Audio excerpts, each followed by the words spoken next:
So does the government help for canola farmers go far enough? Does the support for the industry match what the industry needs, what it wants? Let's find out. Jim Everson is the president of the Canola Council of Canada. He joins me now. Mr. Everson, good to see you. Thanks for being here. Thank you, Peter. Thanks for having me. Thanks for coming in to talk to me. Before we get into the details of the supports announced by the Agriculture Minister today, give me a sense of how serious the situation is facing the canola industry. What's happening on the ground? What's happening to the companies? What are you seeing? Yeah, real uncertainty with Western farmer and in Western Canada. So this is a canola in China is our major market. We export $11 billion worth of product from the industry generally, and altogether 2.7 of that is seed going to China. So it's a really significant portion of the industry, and I think the government is right to be supporting the producer at this time with the cash advance changes that they've made today, because you know, we have to keep the producer have to deal with this uncertainty they have to provide some cash to allow them to put in a new crop and to continue to move forward as we deal with the issues in China. Does this go far enough, do you think, as a first measure? Is this what's needed now? I think as first measure it's good. I don't think it's meant to be the whole story. As if this dispute lasts for any period of time, there's going to have to be some more action taken. And you know, our primary goal is to get the market back by engaging China and recovering the market. Right. What do you think of how the government's engaging China? There's now a couple of different schools of thought. As you know, the government just heard from the Agriculture Minister saying the idea is to keep the diplomatic discussion going when we have other people suggesting, look, it's time to hit them harder. Maybe we should retaliate.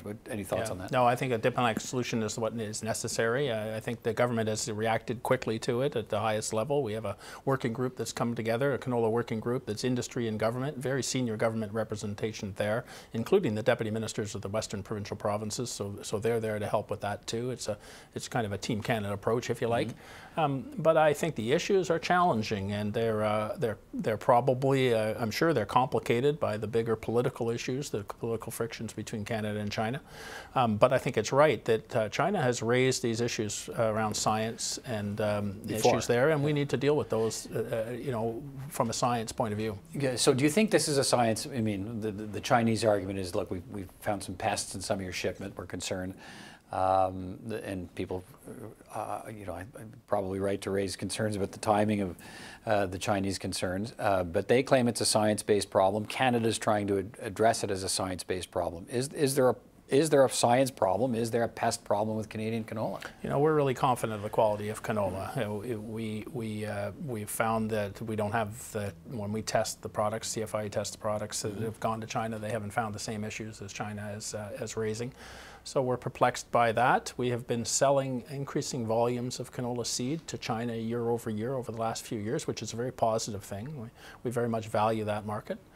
So, but the issues that have been raised have to do with science, and so you know, I think it's the responsible thing to do to take those issues on face value. Right, but I mean, I guess the issue is that the issues are raised around science. Do you feel there's a legitimate case being made here that Canada has to answer? And it's always difficult to take on these things if this is a diplomatic spat on the one side, you're kind of held hostage by that, you know, and you wonder, and I think a lot of people wonder, okay, is the science thing a bogus thing? And you probably don't have the luxury to conclude that in advance of the conversations, right?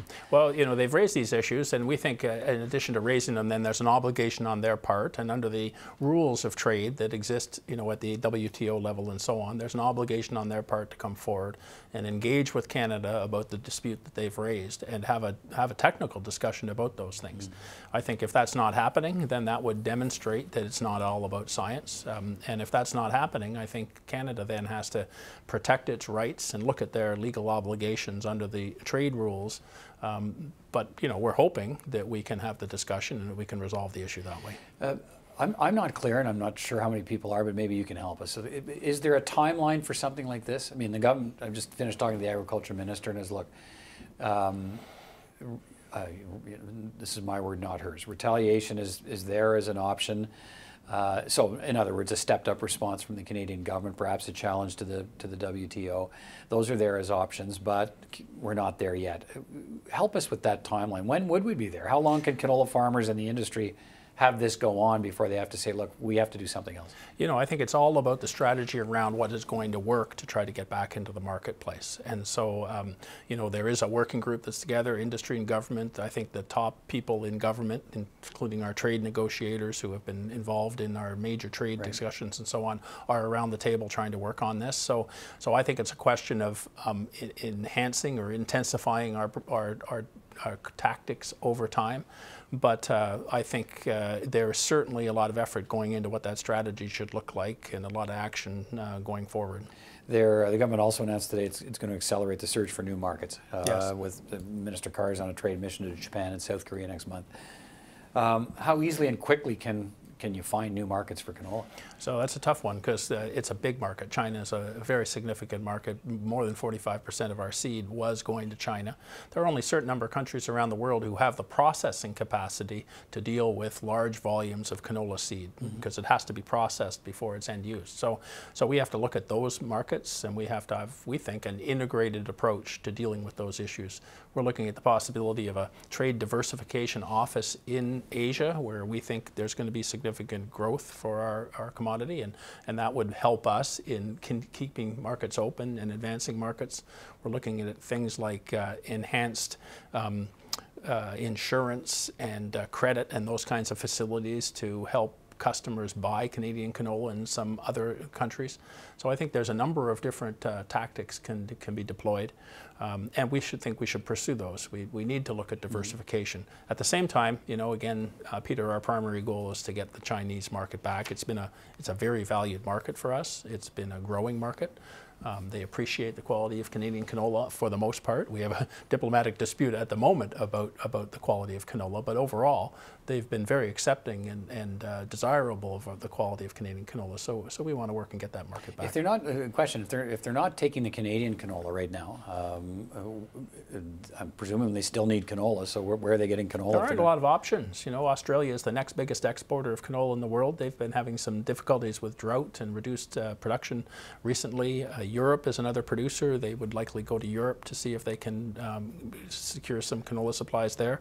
But they will also substitute using soy oil and corn oils and other substitutions like that. All right, Jim Everson, thanks for your time. Good to speak with you. Thank you, Peter.